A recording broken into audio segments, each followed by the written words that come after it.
Inch'Allah, normalement c'est. Donc, le droit de préemption. Donc, on a dit shuf'a, bidam shin, ça vient de shafa. Et shafa, bidul witr, c'est ce qui est père. D'accord? Zawj, c'est un couple, un binôme. C'est composé de deux parties. Et shuf'a, qu'est-ce que c'est? Voilà, je vais vous lire la définition terminologique. Puis après, on va l'expliquer. هو استحقاق شريك انتزاع شقص شريكه. Istihqaq, ça veut dire en arabe mériter. Istahaqqa fulan kada, il le mérite. Mais là, bima'na al-haq. Bima'na al-haq, c'est le droit. Istihqaq sharikin, le droit d'un associé. Istihqaq sharikin intiza'a shiqsi sharikihi, de prendre la part de son associé. Al-shiqs, bisad, c'est la part d'un terrain. Nasibun ardi, c'est une part, je ne sais pas si on peut dire territoriale, mais la part d'un terrain. Donc ce n'est pas la part de n'importe quel type de bien. On parle ici de ce qu'on a appelé la dernière fois l'aqar. Vous vous souvenez, les biens immobiliers, qui incluent les terres, les terrains et les demeures, les maisons. Donc on reprend. Istihqaqu sharikin intiza'a shiqsi sharikihi mimman intaqala ilayhi. Donc cette part-là de son associé, il va avoir le droit de la prendre. De la prendre à qui? De celui à qui elle a été donnée. De celui à qui elle a été donnée. D'accord? Mimman intaqala ilayhi bi'iwadin mali. Donc cette part, deux associés. Ils ont tous les deux une part dans un terrain. L'associé A va donner sa part à une tierce personne, bi'iwadin mali, avec un échange pécunier. En gros, il va lui vendre. D'accord? Il va lui vendre. Mais l'associé B est prioritaire sur la part de son associé que la tierce personne. J'ai donc le droit d'exiger que la tierce personne me rende le droit de mon associé. Je suis prioritaire dessus. Bien sûr, il va reprendre son argent, lui. On ne va pas lui voler, bien sûr. Il va prendre son argent, mais moi, j'ai la priorité sur cette part-là. Il a dit selon la valeur de la part de l'associé sur le terrain initiale lors de l'acquisition. Donc tout ça, on va l'expliquer dans le matin. En gros, Ahmed et moi, on achète une terre. Elle coûte 100 000 euros. Lui et moi, on met 50 000 euros chacun. Lui, il va vendre sa part à Ayoub 70 000 euros. Mais Ayoub n'est pas un associé. Moi, j'ai le droit de demander au juge d'imposer à Ahmed de reprendre la part qu'il a vendue à Ayoub et de rendre à Ayoub son argent et que moi, je l'achète. Taïb, est-ce que je vais l'acheter 70 000 ou 50 000? Je vais acheter 50 000 parce qu'on va prendre en compte la valeur lors de l'achat, pas lors de la vente. D'accord?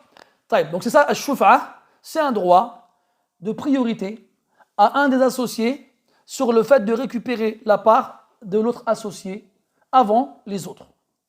C'est ça. Donc cette définition nous a appris plusieurs choses, que ça concernait les biens immobiliers, en particulier les terres, et on va voir que ce n'est pas n'importe quelle terre. Et que ça concernait le cas où l'autre associé allait vendre sa part à quelqu'un d'autre, ce qui va exclure ce qui n'est pas de la vente.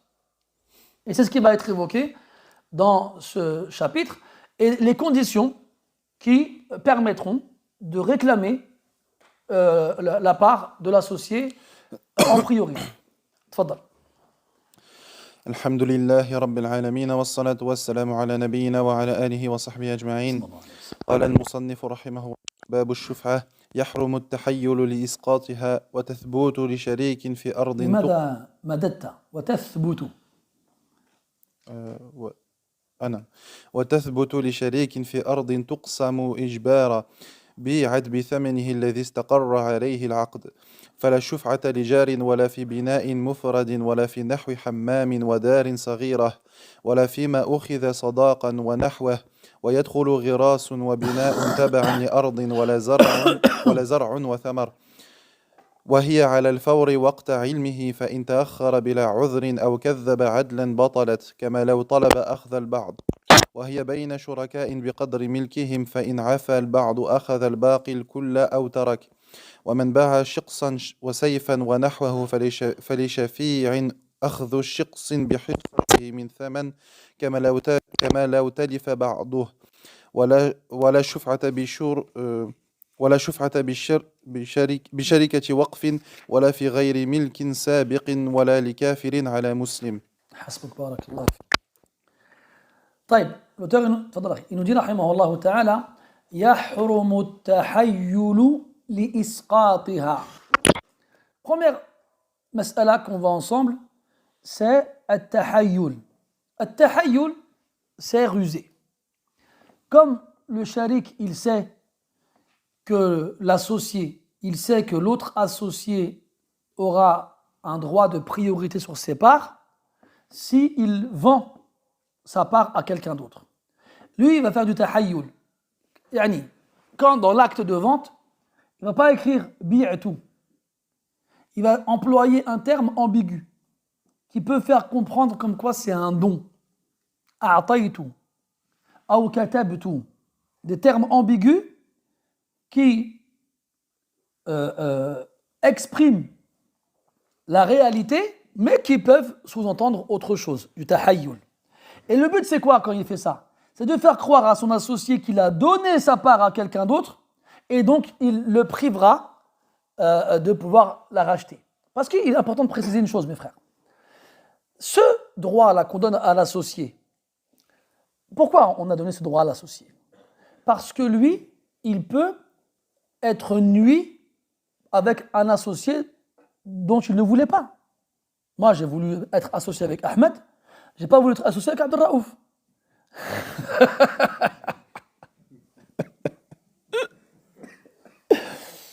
Et donc, moi, si je m'associe avec Ahmed, c'est pas qu'il aille vendre ses parts à Abdel Raouf et que je me retrouve associé avec Abdel Raouf. Moi, on ne peut pas m'imposer un associé que je ne veux pas. Taïb. Ahmed, lui, il vend. Est-ce que ça change quelque chose pour lui que moi, je lui achète ou que Abdel Raouf lui achète? Ça ne lui change rien. Il a vendu, il a vendu. Taïb. Donc lui, ça ne change rien pour lui. Et moi, ça change quelque chose pour moi. C'est pour ça qu'on a donné ce droit de priorité au shafi', le deuxième associé. Taïb. Et tu as des associés très souvent, comme Allah dit dans le Coran, وَإِنَّ كَثِيرًا مِنَ الْخُلَطَاءِ لَيَبْغِي بَعْضُهُمْ عَلَى بَعْضٍ إِلَّا الَّذِينَ آمَنُوا وَعَمِلُوا الصَّالِحَاتِ وَقَلِيلٌ مَا هُمْ. Ce verset est extraordinaire. Beaucoup d'associés se font du mal les uns les autres, sauf ceux qui ont cru et ont fait des actions vertueuses. Et qu'est-ce qu'ils sont peu. Qalil jiddan. C'est dur. Tu peux aimer les gens, tu peux voir du bien en eux, tu peux les apprécier, tu peux aimer manger avec eux, mais tu n'as pas forcément envie de rentrer dans les associations avec eux. Pas parce que tu penses du mal de lui, parce que tu as peur des répercussions. Tu as peur qu'à cause d'une association, on rentre en conflit et qu'on devienne des ennemis après avoir été des amis. C'est pour ça que c'est important de bien choisir avec qui on s'associe. Bien choisir. Des fois, quand tu as des relations bonnes avec les gens, ne les mets pas en danger en rentrant dans l'association commerciale. C'est mieux. Même tu l'aimes, en Allah, c'est quelqu'un que tu aimes beaucoup, c'est quelqu'un duquel tu vois que du bien, tu as une bonne opinion, préserve tes relations avec les gens. Quelqu'un d'autre, c'est autre chose. Ala kulli hal, parce que très souvent ça finit comme ça malheureusement. Wallahi, combien de frères on a vu comme ça, il se passe plus le salam aujourd'hui. Il se passe plus le salam à cause de l'histoire de ce genre-là. Et donc il y a des fois ils s'embrouillent les associés et après ils ont des rancunes les uns vers les autres et ils veulent plus rester associés. Et donc il y en a un qui va faire exprès de vendre ses parts à quelqu'un que l'autre associé n'aime pas. Est-ce qu'on a le droit de lui imposer ça? On n'a pas le droit de lui imposer ça. Et donc, Sharia donne à l'autre associé un moyen de ne pas subir un associé dont il ne veut pas. Comment? En achetant les parts de son associé et donc en devenant le seul propriétaire. Donc, يحرم التحيل لإسقاطها. Première مسألة. قال الإمام أحمد رحمه الله لا يجوز شيء من الحيل في إبطالها ولا إبطال حق مسلمين. الحيل, les ruses, les manigances, sont interdites lorsqu'elles sont utilisées dans le but d'annuler le droit d'un musulman. D'annuler le droit d'un musulman. Ce tarif, il est daqiq jiddan. Cette définition, elle est très précise. Et elle sous-entend beaucoup de choses. Et parmi ces choses-là, le verset où Allah Ta'ala dit إِلَّا الَّذِينَ إِلَّا الْمُسْتَضْعَفِينَ مِنَ الرِّجَالِ وَالنِّسَاءِ وَالْوِلْدَانِ لَا يَسْتَطِيعُونَ حِيلَةً. Et là, je laisse ton dhihn partir. Mais pas trop loin. Et un jour, on aura l'occasion de parler de cette mas'ala underground de façon plus développée. Taïb. Donc, on n'a pas le droit de se servir des ruses pour annuler le droit d'un musulman ou le droit de l'associé d'acheter les parts de l'associé. Premier hukm donné par l'auteur, rahimahullah. Wa tathbutu. Je sais que des fois, on a du mal à lire et des fois, on a un petit peu de mettre un peu de temps et puis sans s'en rendre compte, on rajoute des moudoud. Hein? Wa tathbutu. Hein, cheikh? Tathbutu. Li sharikin fi ardin tuqsamu ijbara. Donc, tathbutu ash-shuf'a. Donc, ce droit-là, cette priorité accordée à l'associé, elle est présente dans une terre tuqsamu ijbara. ايش معنى هذا? Une terre dont on va imposer le partage. Parce qu'il existe deux types de terres. Al-ardu al-muqassama, c'est la terre dont les parties vont être divisées. Tout à l'heure, j'ai dit, Ahmed et moi, on achète une terre à 100 000 euros. On met chacun 50 000 euros. Donc on a chacun la moitié de la terre. Ou plus précisément, on est associé à part égale. Lakin, on n'a pas défini dans le terrain la partie qui me revient et la partie qui lui revient. Cette terre-là, on appelle ça ardun musha'a. Ardun musha'a. C'est la terre dont les parties des associés n'ont pas été délimitées. Ce qui exclura la terre dont les parties sont délimitées. Donc, Ilyes et moi, on a acheté un terrain, 50 000 euros chacun. Le terrain est fait 1 hectare. Là, j'ai appris dernièrement que l'hectare, ce n'était pas 1000 mètres carrés, c'était 10 000 mètres carrés. Voilà. Je ne savais pas. Peut-être que vous le saviez, vous. Excusez mon ignorance, je ne suis qu'un simple mortel. Ilyes et moi, on achète 1 hectare. Et on le partage proportionnellement à l'investissement. 50 000 chacun, 50 000 chacun, 50 000 chacun. Si 1 hectare, c'est 10 000 mètres carrés, on aura donc 5 000 mètres carrés chacun. Khalas. Ilyes, ce sera de là à là, moi, ce sera de là à là. Elle est déterminée, celle-là. Est-ce que là, si Ilyes il veut vendre sa part à quelqu'un, j'ai le droit d'utiliser le shuf'a? Non. Parce que c'est une terre dont les parties ont été délimitées. Le shuf'a ne s'applique que dans la terre dont les parties n'ont pas été délimitées. Donc la terre de Ahmed et moi, on l'a acheté 50 000 euros chacun, on est associés dedans. Voilà qu'on n'a pas divisé, on n'a pas partagé la terre. Elle est à nous. C'est cette terre-là qui pourra être partagée de force. Je parle ijbaran. En cas de conflit, on peut aller chez le qadi si on ne se met pas d'accord. Moi j'arrive, je commence à planter des arbres, je commence à construire des maisons. Ahmed, tu fais, frère, c'est ma terre, là, ce que tu fais là. Il fait, non, c'est notre terre. Ouais, mais là, tu prends dans mon côté. Non, on n'a jamais fait des limitations. On n'est pas d'accord. Qu'est-ce qu'on fait? On va voir un qadi. Et le qadi, il va imposer la délimitation du terrain. C'est dans cette terre-là qu'on peut utiliser al-shuf'a. D'accord? تثبت لشريك في أرض تقسم إجبارا. واضح؟ طيب يعني حديث صحيح.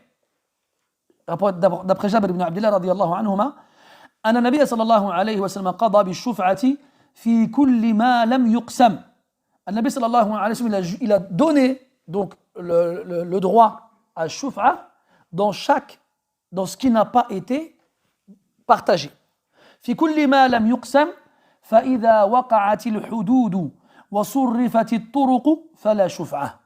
Lorsque on délimite les parts du terrain et lorsque l'on met des routes pour séparer les terrains, il n'y a plus de shuf'a. Ça y est, khlas. Ça à moi, c'est à toi. Même si on l'a acheté ensemble, à partir du moment où chacun a sa part qui est délimitée, chacun il est indépendant et il n'a pas besoin de revenir vers son associé pour vendre ce qui lui appartient. Ça, c'est la première condition. Que ce soit une terre qui n'est pas délimitée, dont les parties des associés ne sont pas délimitées. Deuxième condition, bi'at bithamanihi alladhi istaqarra alayhi al-'aqd. Deuxième condition, c'est que cette terre-là elle soit vendue. Donc moi, mes 50% du terrain, je vais les vendre à Ayoub, qui n'est pas un associé. Ahmed, il a le droit de venir dire, non, c'est moi le prioritaire, c'est moi qui vais lâcher tes 50%. Bi'at. Ce qui exclut intiqalul milkiyah bighayri al-bay'. Ce qui exclut la transmission de la propriété autrement que par le biais de la vente. Si je lui offre, il n'y a pas d'ishkal. Ça ne rentre pas dans la mas'ala. Je n'aurai pas le droit d'appliquer le droit de préemption. بثمنه الذي استقر عليه العقد. Comme on a dit tout à l'heure. S'il veut vendre sa part, je suis prioritaire en tant qu'associé. Et si je lui achète, je lui achèterai au prix qu'il l'a acheté lui. بثمنه الذي استقر عليه العقد. Il n'aura pas le droit de me le vendre plus cher ou moins cher. Il devra me le vendre au prix sur lequel le contrat a été signé. Donc si on a acheté 100 000 euros et que sa part c'est 50%, donc 50 000 euros, et il me la vendra 50 000 euros, ni plus ni moins. لحديث جابر رضي الله عنه فهو أحق به بالثمن. فهو يعني الشفيع الشريك l'associé est prioritaire sur les parts de son associé بالثمن يعني selon le prix d'achat de base. Donc là il a cerné ceux qui ont droit à shuf'a. Et quelle terre est concernée par shuf'a? Donc l'associé, une terre qui n'est pas, dont les parties ne sont pas délimitées, et dont le propriétaire, l'associé, veut vendre ses parts. Et donc il dit fala shuf'ata li jar. Il n'y a pas de droit de préemption pour le voisin. Le fait qu'on soit voisin ne fait pas de nous des associés. Donc la proximité territoriale ne donne pas de droit aux voisins. فلا شفعة لجار ولا في بناء مفرد, ni dans une construction isolée. Je معنى مفرد يعني c'est une maison ou un bâtiment que l'on va bâtir sur une terre qui ne nous appartient pas. Sur une terre qui ne nous appartient pas. Donc il n'y a pas de shuf'a dans ça. Si Alexis et moi on bâtit une maison, comment est-ce que c'est concevable? Aujourd'hui ça l'est plus ou moins. Comment c'est concevable de pouvoir posséder une maison sur une terre qui ne nous appartient pas? Ça, c'était beaucoup ça avec le mawqouf. Yani, les terres qui étaient waqf, qui étaient données comme un waqf pour la maslaha des muslimines. Il y a un wakil qui va se charger de la gestion de cette terre-là. Lui, il n'a pas le droit de la vendre ou de la louer. Mais il peut autoriser qu'on construise dessus. Donc imaginons, Alexis et moi, on s'associe pour construire une maison dessus. Et bien cette terre, dès lors que cette maison-là, elle est toute seule, et que la terre ne suit pas, il n'y a pas de shuf'a dessus. Donc si Alexis veut vendre ses parts à quelqu'un, ben, je n'ai pas mon mot à dire. Parce que ça ne concerne pas la maison toute seule. وَلَا فِي نَحْوِ حَمَّامٍ وَدَارٍ صَغِيرَةٍ. Il n'y a pas de shuf'a non plus dans un hammam. Le hammam, c'est les bains publics. Pourquoi on parle de hammam ici? Parce que si on s'associe dans un hammam, le hammam, il y a deux parties dans le hammam. La partie qui alimente le hammam en eau et l'autre partie où les gens ils se lavent. Le hammam nous appartient à tous les deux. Et si ce hammam-là, il est petit et qu'il n'y a qu'une partie du hammam où il y a l'arrivée d'eau, on peut la séparer, on ne peut pas la séparer. Donc, dans ce genre de cas, on ne va pas appliquer al-shuf'a. Parce que ça va mettre forcément un des deux associés dans la gêne. Et on ne pourra pas dire que les deux parties, elles sont équivalentes. Wadarin saghira, pareil pour une petite maison, le même système. Si les maisons sont petites, ça c'est pas quelque chose dans laquelle on peut appliquer haqqu ash-shuf'a. Ce sera plutôt dans des grandes maisons ou des grands terrains. Amma les petites maisons, on n'appliquera pas dessus ash-shuf'a. Wala fi ma ukhidha sadaqan wa nahwahu. Ni dans ce qui a été pris en tant que dot. Sadaq, c'est la dot. Un homme, il a 50% d'une terre. Il se marie avec une femme. Et il lui offre ses 50% comme dot. Est-ce que moi, en tant qu'associé, j'ai le droit de m'interposer et de demander la priorité? Non. Pourquoi je n'ai pas le droit? Parce qu'il a dit, on a vu dans la définition, il a dit bi'at. La terre, elle a été vendue. Et la terre, quand elle est vendue, on l'échange contre un bien. Qu'est-ce qui va être donné en échange de la dot? La chasteté de la femme. Ce n'est pas un bien. Donc ce n'est pas une vente. C'est pour ça qu'on dit que le mariage, c'est un contrat, ce n'est pas une transaction. D'accord? Et donc, ça ne rentre pas dans al-shuf'a. Et il peut faire ça. Et d'ailleurs, il y a beaucoup de hadiths qui nous informent que les sahaba, radiyallahu anhum, ils donnaient des terrains comme dot. T'imagines toi? Une palmeraie. C'est-à-dire un terrain avec des palmiers. Ça, c'est une source de revenus énorme pour ceux qui connaissent ces choses-là. Et on connaît le hadith de Thabit ibn Qais al-Shammas, radiyallahu anhu, dont l'épouse a demandé le khul' parce qu'elle ne le supportait plus physiquement. Quand tu lui as dit quoi? Ataruddina alayhi hadiqatah. Est-ce que tu lui rendrais son jardin? Son jardin. Elle a dit oui. Il lui a rendu. Elle lui a rendu, il l'a divorcé. Shahid, c'est que, tu vois, les frères de la Sunna aujourd'hui qui se marient avec un euro ou bien un mushaf. Tu dis après, ils ramènent le hadith. Tu crois que les sahaba, ils ne connaissaient pas le hadith, je crois. Bref, on leur parlera dans Kitab al-Nikah, vous allez voir. Vous allez voir. Inch'Allah, bien sûr. Donc ici, on parle de la part de l'associé qui a été vendu contre un bien matériel, en échange d'un bien matériel. Pécunier, parce qu'aujourd'hui, nos transactions se font essentiellement en échange de monnaie, de devises. Avant, ce n'était pas le cas. Je pouvais très bien échanger une terre contre un troupeau de vaches. Ça s'appelle, malgré tout, un bail. D'accord? Taïb. Il a dit donc, voilà fima ukhidha sadaqan wa nahwahu, et autres. Wa yadkhulu ghirasun wa bina taba'an li ard. Tout ce qui a été planté et construit sur la terre rentre dans la terre, suit la terre. Donc il y a une différence entre la maison qui va être construite sur une terre qui ne nous appartient pas, donc elle est indépendante et elle ne rentre pas dans la mas'ala. Et l'inverse, c'est-à-dire que j'ai une terre, j'ai bâti dessus une maison, et bien la maison, elle suit la terre. Et aussi tout ce qui a été planté dans cette terre-là, ça rentre dedans. Donc s'il vend sa part de la terre, eh bien, tout ce qu'il y a dessus, qui lui appartient, viendra avec la terre. Ça viendra avec la terre. Taba'an lil ard.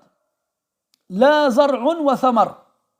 Par contre, ce qui va pousser de ce qui a été planté, ou des arbres qui sont dans le terrain, eux, ils ne sont pas inclus dans la part de l'associé.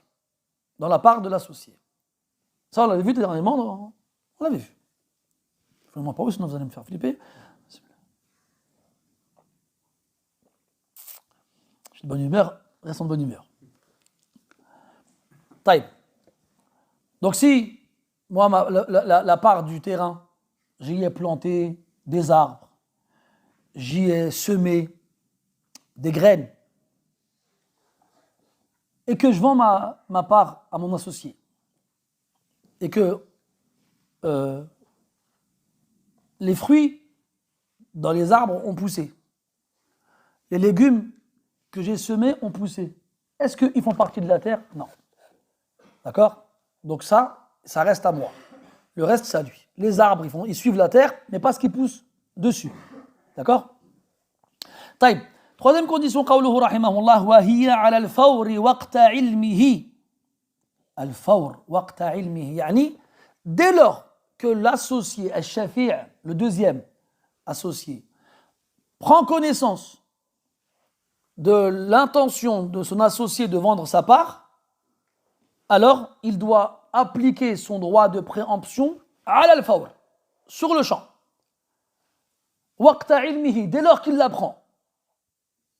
Fa in ta'akhkhara bila 'udhrin ila akhiri batalat. Donc, si il retarde son recours au droit à la préemption sans excuse valable, batalat, il n'a plus le droit à la shuf'a. D'accord? Donc encore, Ahmed et moi, on a notre terrain. Ahmed, il veut vendre sa part. Et je sais que Ahmed, il veut vendre sa part. Et moi, je dis rien. Ni je parle, ni j'agis. Bon, Ahmed, il ne voit pas de réaction. Il va voir Ayoub, tu veux acheter? D'accord. Ayoub, il achète. Et moi, je fais, comment ça? Je vais voir le juge, je lui dis que Ahmed, il a vendu sa part à quelqu'un d'autre alors que je suis prioritaire. Et là, alors le juge va faire venir Ahmed et Ayoub. Il va demander à Ahmed, est-ce que tu as informé ton associé que tu voulais vendre? Et là, il va répondre oui. Et là, le juge va me dire, tu savais?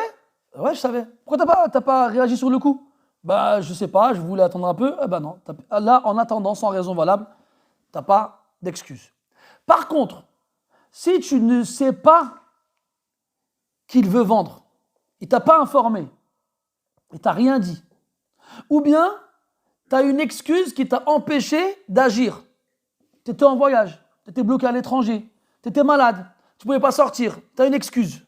Alors à ce moment-là, le droit, il est thabit, il reste. Tu as toujours le droit de préemption. قال النبي صلى الله عليه وسلم الشفعة لمن واثبها. يعني الشفعة, ce droit de préemption est pour celui qui se précipite pour l'obtenir. Donc on ne doit pas le retarder. Si jamais on le laisse passer alors qu'on n'a pas d'excuse, alors on perd le droit de préemption. Deuxièmement, il dit, toujours par rapport à ce point-là, أو كذب عدلا. Ce passage-là, il est عجيب جدا. كذب عدلا. يعني quelqu'un de adl. C'est quoi quelqu'un de adl? C'est quelqu'un. Tu veux? Ah, vas-y. Non, quand je pose une question, il ne faut pas lever la main. Parce que moi, je crois que tu veux répondre à la question. Ah non, allez, file. أو كذب عدلا. L'adl, c'est celui qui est fiable, celui qui est droit, celui dont on ne peut pas remettre en cause son intégrité et son honnêteté. Taïb, quelqu'un comme ça, il vient, il te dit, hé Ahmed, il va vendre ses parts. Hein. Parce que quand on a dit waqta ilmihi, au moment où il l'apprend, est-ce que c'est une obligation à ce que ce soit l'associé qui l'informe? C'est pas obligatoire. Dès lors que j'apprends cette information, même d'une autre façon, ça revient au même. Donc j'ai quelqu'un d'adl, il vient me voir. Il me dit, Ahmed, il va vendre ses parts. Et moi, je ne le crois pas. Aw kadhaba adlan. Eh bien, batalat.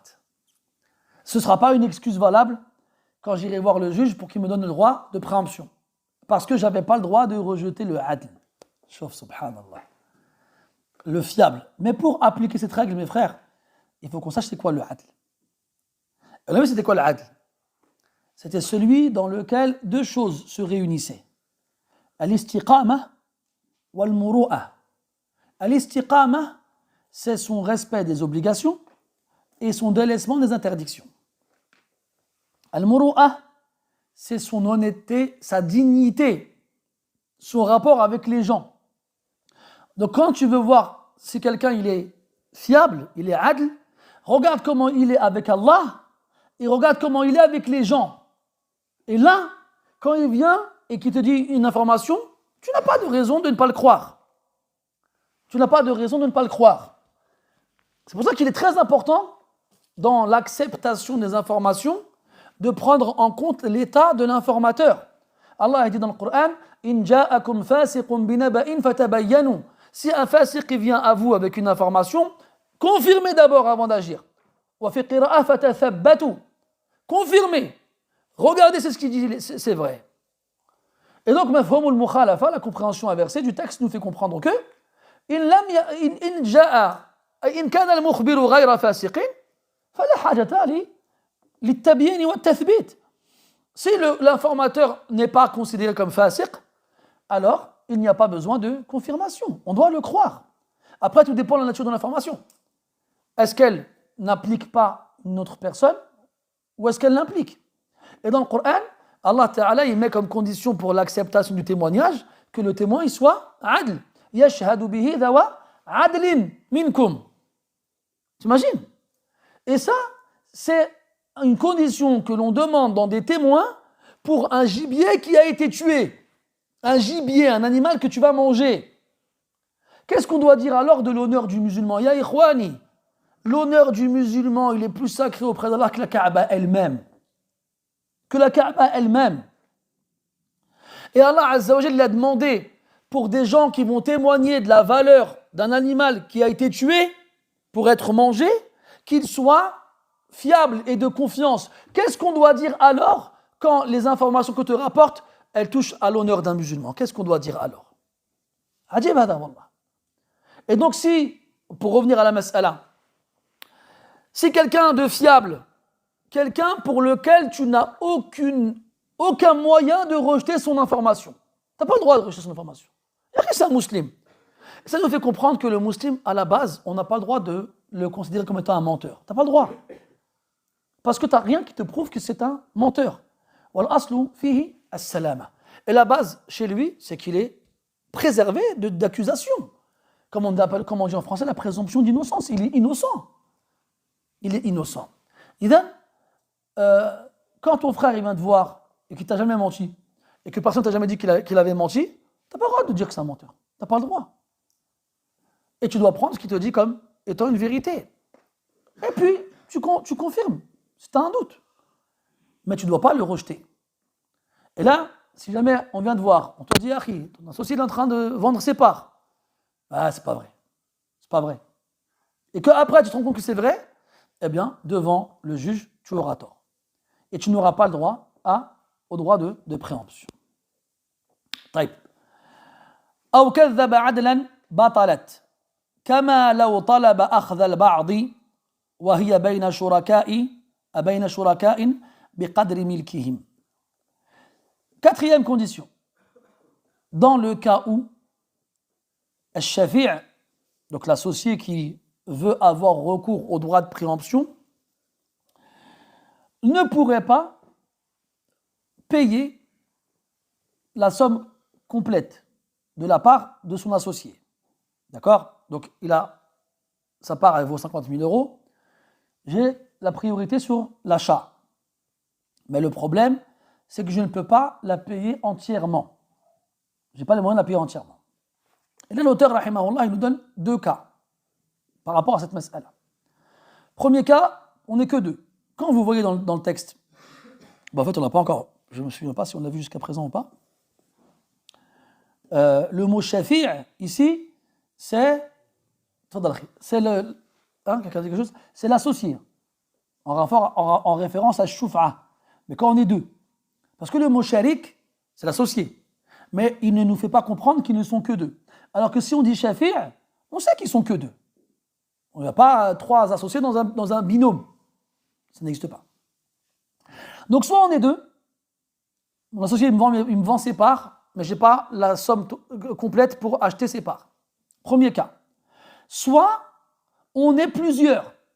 Allez, on va commencer avec quelque chose de simple, parce que voilà les frères, dans le sharh, ils rentrent dans les fractions. Et les fractions, je crois que je m'en souviens plus, j'oublie. Je ne sais plus. Des fois, je fais des efforts. Hein. J'essaye chez moi de regarder des vidéos pour enfants qui expliquent les fractions, tu vois. Genre en CE2, c'est en CE2 qu'on fait des fractions, je crois. Je suis comme ça, je suis là, je comprends rien du tout. Pourtant, quand j'étais petit, j'y arrivais. Un tiers plus trois quarts plus dénominateur commun. Ça, c'est des termes qui me parlent, mais je ne sais pas comment les... faudrait que tu me fasses une mise à jour, Inch'Allah, j'en ai besoin, franchement, j'en ai besoin. Parce qu'on va arriver dans l'héritage. Aïe, aïe, aïe. Donc, on va rester sur quelque chose de simple. On est 3 associés. Et on a chacun un tiers. C'est bon. On va aller encore plus loin. On est 3 associés. Donc, Ayman, Abdelmoumin et Yanis, ils achètent un terrain à 90 000 euros.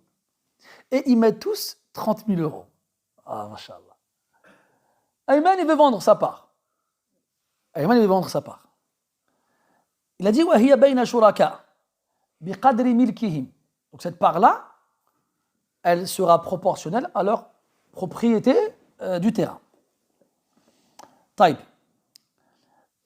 Si il a dit فَإِنْ عَفَى الْبَعْضُ أَخَذَ الْبَاقِي الْكُلَّ أَوْ تَرَكَ. En gros, dans ces 2 cas-là, parce que là, l'exemple que j'ai donné, il est simple, parce que c'est des parts égales. Mais si ce n'est pas des parts égales, ça se complique. Imaginons, Yanis, il a un quart. Voilà, je peux m'apprendre parce que ça veut dire n'importe quoi. Yanis, il a le nisf, la moitié. Abdelmoumin, il a le tiers. Et Ayman, il a le 6e. Ça va? Taïb. Celui qui a le tiers, c'est Abdelmoumin, il veut vendre sa part. Ayman, il veut l'acheter. Donc, on devra diviser la valeur du bien à la partie de chacun, de chaque associé. D'accord? Et donc, il achètera la partie laissée par le deuxième associé, proportionnellement à ce qu'il a payé. Je vous le lis en arabe.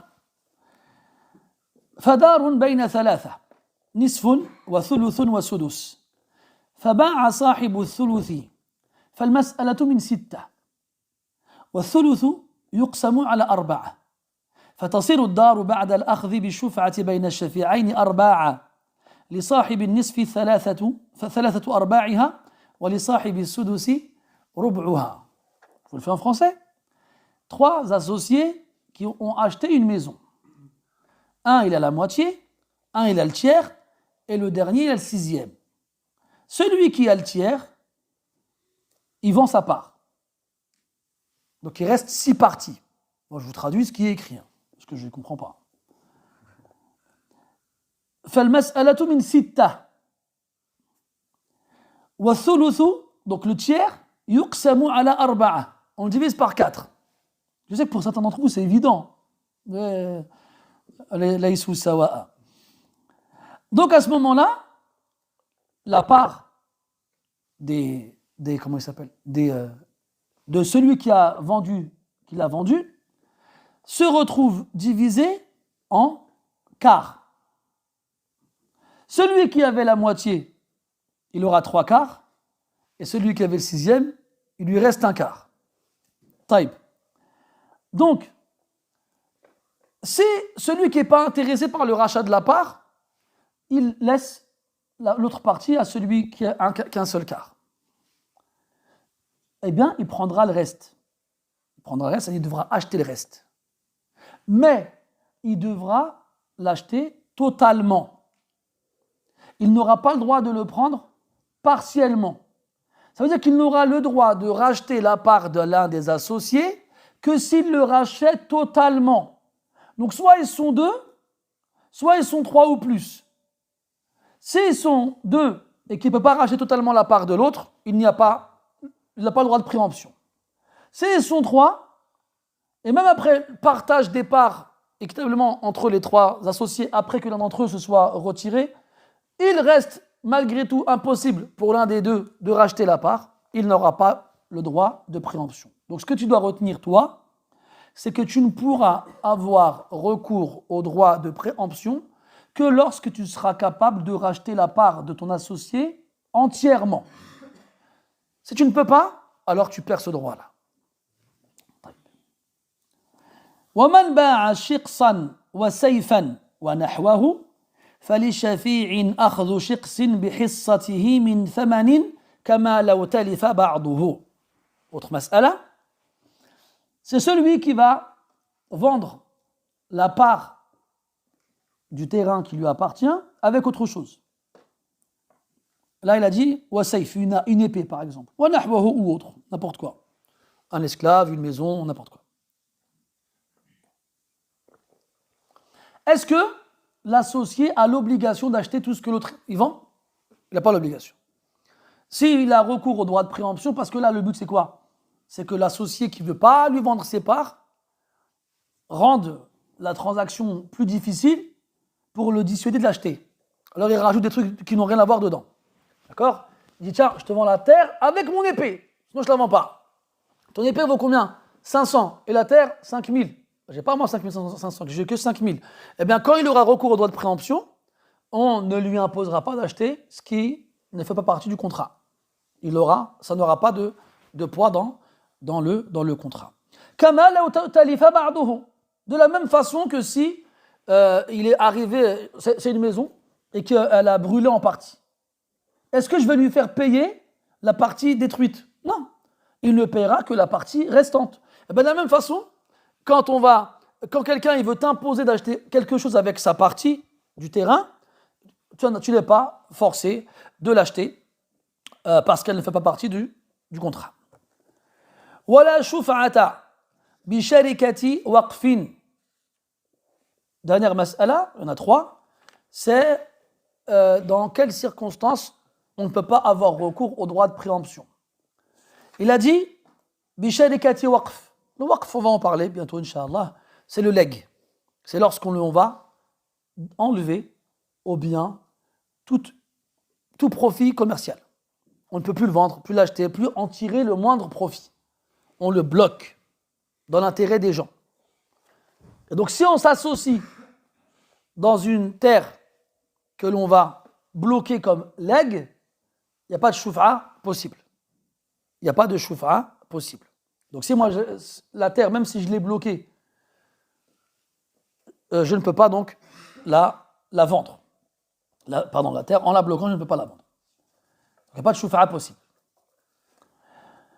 ولا في غير ملك سابق ولا في غير ملك سابق يعني on est associé Ilyes et moi dans un terrain, le terrain A.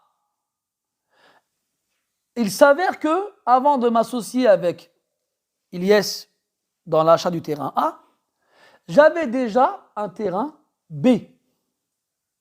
Ce terrain B, je veux le vendre. Est-ce que Ilyes, il a le droit il a le droit d'avoir recours à la préemption? Non. Parce que c'est un milkin sabiq. C'est une propriété antérieure à notre association. Donc, il n'a pas de droit à la shuf'a dans ce bien-là.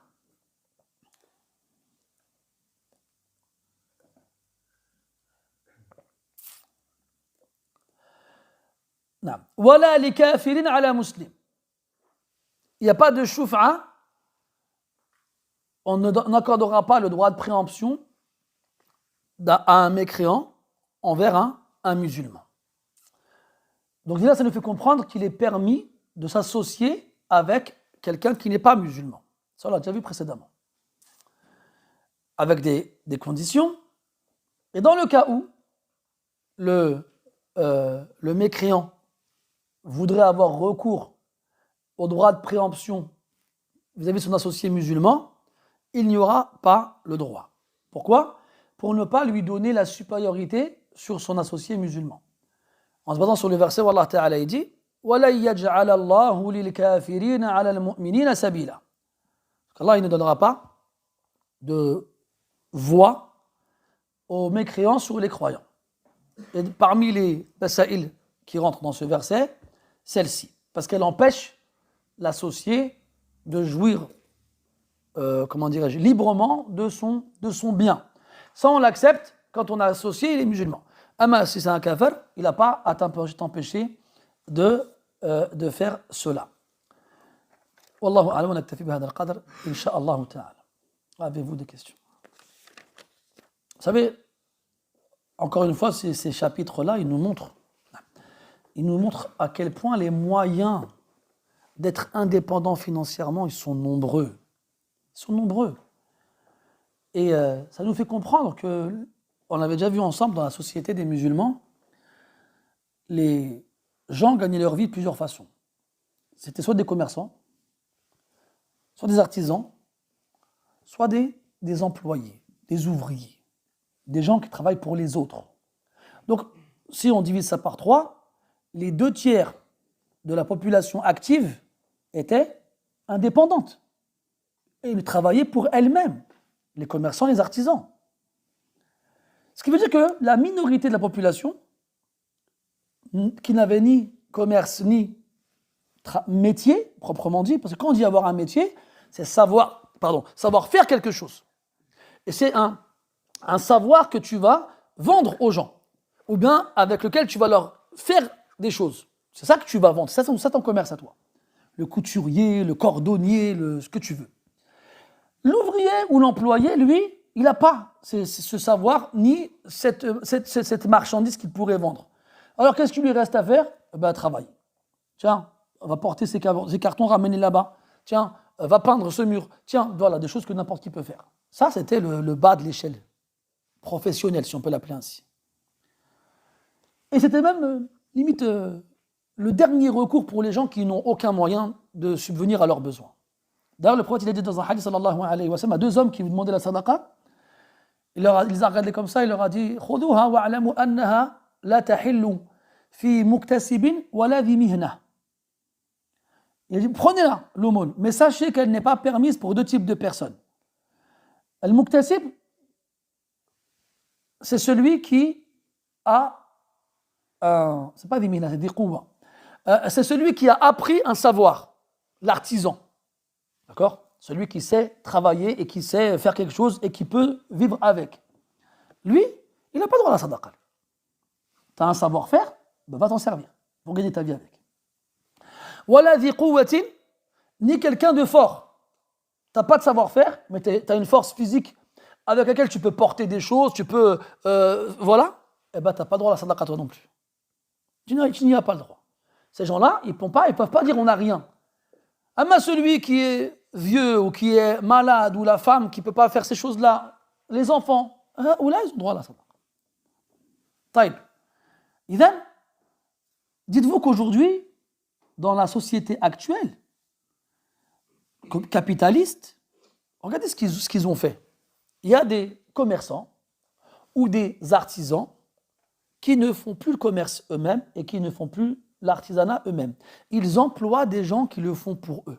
Ils les payent pour ces métiers, pour ces travaux, et eux, ils engorgent les bénéfices. Et c'est comme ça qu'on se retrouve avec des multimilliardaires. Des multimilliardaires. Mais dans la société d'avant, les gens vivaient avec des moyens plus ou moins similaires. C'est-à-dire que la plupart des gens étaient commerçants, la plupart des gens étaient artisans. Et que les gens pauvres chez eux, c'était les ouvriers, les employés. Et c'était aussi une minorité chez eux. Ça veut dire qu'il y avait beaucoup plus de gens qui étaient, à défaut d'être à l'aise financièrement, qui étaient, comment tu dis? Oui, indépendants, mais ce que je veux dire, c'est qu'ils n'étaient pas dans le besoin. Et que les gens dans le besoin représentaient vraiment un pourcentage infime. Ça, il n'y a pas de problème en fait. Les gens n'avaient pas leurs zakat. Et personne n'est dans le besoin. Aujourd'hui, les gens qui travaillent, ils sont dans le besoin. Ils travaillent pour un patron, 8 heures par jour, 5 jours par semaine, 11 mois sur 12. Il a un salaire qui lui permet de survivre. Un salaire qui lui permet de payer son loyer, ses factures, faire ses courses et de temps en temps se offrir 1 ou 2 loisirs. Mais lui, il ne vit pas. Il survit. Parce que toi, le travail que tu fais pour ton patron, si tu le faisais pour toi-même, tu gagnerais beaucoup plus. Donc c'est important vraiment qu'on prenne conscience de ça, mes frères. Voilà, c'est vrai. Et regardez tous les moyens qui existent pour être indépendant. Tu peux emprunter, tu peux t'associer, tu peux acheter, tu peux vendre, tu peux louer. Il y a plein de façons de gagner sa vie. Mais nous, on nous a inculqué dès le plus jeune âge, Tu seras bien à l'école, tu as des diplômes, tu as un CDI, tu attends la retraite. Non, mes frères, c'est pas une vie, ça. C'est pas une vie de se réveiller tous les jours à 6 heures du matin pour prendre la A86 à 7 heures du matin pour y rester 1 voire 2 heures, ça dépend tu vas où.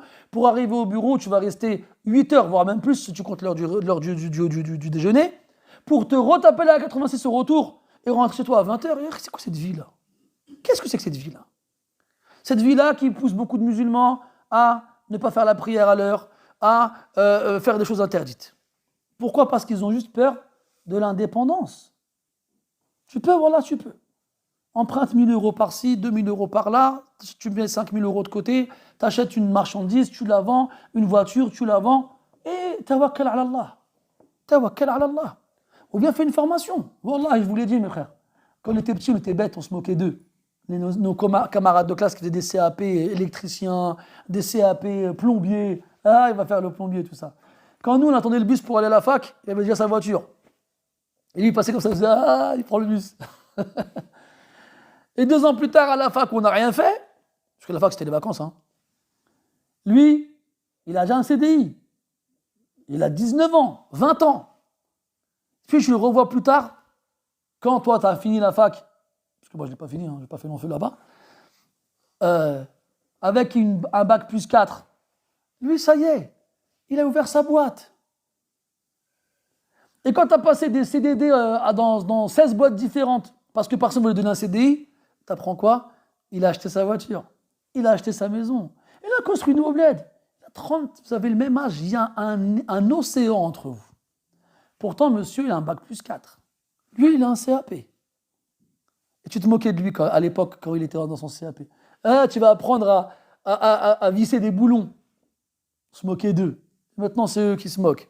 لسان حالهم يقول إن تسخروا منا فإنا نسخر منكم كما تسخرون. C'est comme s'il nous disait, si vous vous moquez de nous, bientôt on se moquera de vous comme vous vous êtes moqué de nous. Et c'est vrai, c'est une réalité. Moi j'ai des amis, des frères, des connaissances de longue date, ils sont plombiers, ils sont électriciens, masha'Allah, maçons, ils travaillent tout le temps. Au début, il travaille dans une boîte, puis il fait les week-ends. Ah ouais, tu sais, quand tu viens, tu débouches un évier. Et quand tu es gentil, hein, à 50 euros, ça te prend même pas une demi-heure. Il y en a des demi-heures dans un week-end. Hein. Pendant le week-end, tu restes comme ça devant la télé à regarder les séries américaines parce que tu as la flemme de sortir, parce que pendant toute la semaine, tu as travaillé. Lui, le week-end, il se retrousse les manches, il travaille encore. Parce qu'il est plus malin que toi. Parce que lui va faire ça pendant combien de temps? 10 ans? Allez, 15 ans. À 35 ans, c'est bon. Il est patron, il a une maison en France, une maison au bled, il a une grosse voiture, et il va au bled quand il veut. Et toi? Tu fais quoi? Bah rien. Je cotise, comme ils disent. Ah mes frères, wallahi mes frères. Il faut vraiment qu'on sorte de cette spirale. Wallah, c'est voulu. C'est voulu de nous maintenir dedans pour créer la dépendance. L'indépendance financière, il n'y a rien de mieux, wallah. Il n'y a rien de mieux. Et tous ces chapitres qu'on voit ensemble, ils ne font que nous le confirmer. Wallah, c'est vrai. Tombez pas dans ce piège-là. Soit vous apprenez un métier qui va vous valoriser votre travail et que vous pourrez vendre par la suite, soit vous achetez, vous vendez, vous rentrez dans le commerce. Le métier de bureau, le bureaucrate, là, ou bien l'intérimaire, non, ça ne fiche faïda. L'intérimaire, il va se casser le dos à 35 ans, il aura une hernie discale, après il va finir à la côte au rep. Et l'autre, t'as vu comment il est aigri? T'as vu quand tu prends les transports en commun le matin, les gens, comment ils ont la haine dans la vie, ça se voit dans leur visage. C'est comme ça. Ils ont des têtes. Ils te font pitié, wallah. Tu dis, wallah, parce que t'as voulu lui donner une pièce. Pourtant, ils m'ont dit pas, tu vois. Tu dis, tiens. T'as voulu lui donner un ticket restaurant. T'as l'impression que tu lui donnes une corde, il va se prendre avec, t'as l'impression. C'est ça la vie.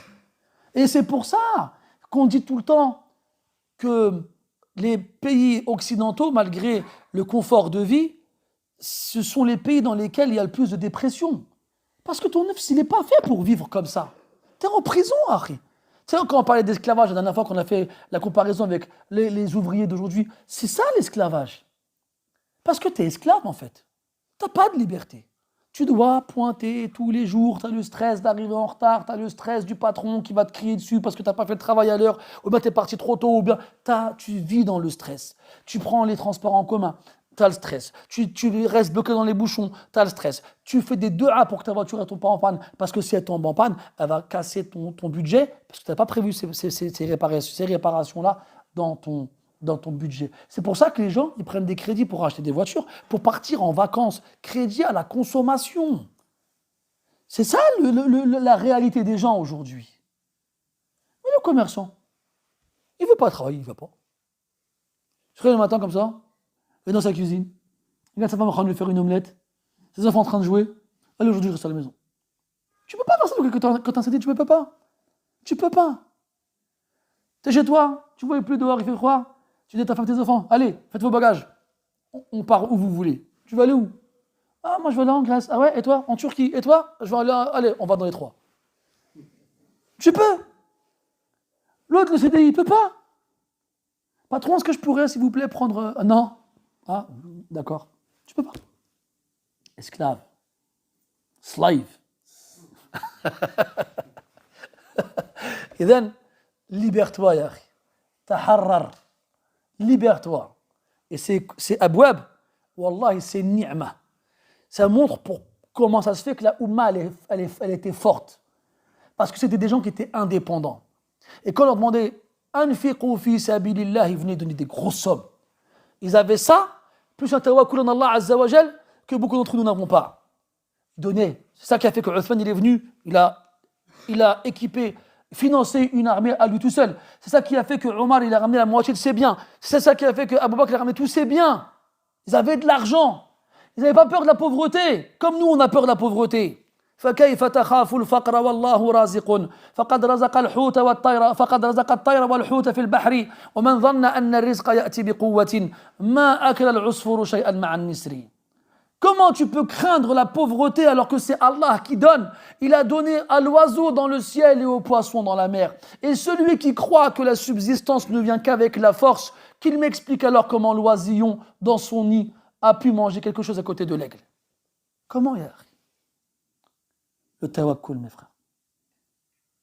وَمَنْ يَتَوَكَّلْ عَلَى اللَّهِ فَهُوَ حَسْبُهُ إِنَّ اللَّهَ بَالِغُ أَمْرِهِ. Hey, naam, ya ikhwani.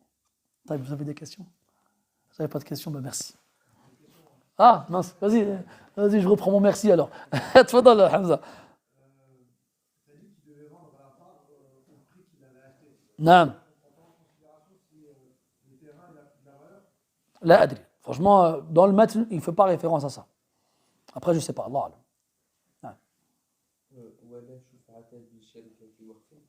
Comment on peut être associé dans un waqf alors que ça appartient à personne? Non, ça nous appartient à la base. Toi et moi, on la jette, ça nous appartient. On en fait un waqf. En faisant un waqf, on ne peut plus racheter la part. On ne peut plus vendre sa part, c'est fini. Mais ça nous appartient encore. Techniquement, tu en es le propriétaire, oui. Mais tu ne peux plus le vendre, ni l'échanger, ni le louer, ni le donner, tu ne peux plus. C'est dans ce sens-là. Wallahu a'lam. Disparaît. Bon, il n'y a pas de questions, c'est bien. Subhanak Allahumma wa bihamdika ashhadu an la ilaha illa anta nastaghfiruka wa natubu ilayk. Wa sallallahu ala nabiyyina Muhammadin wa ala alihi wa sahbihi ajma'in walhamdulillahi rabbil alamin wa barakallahu fikum.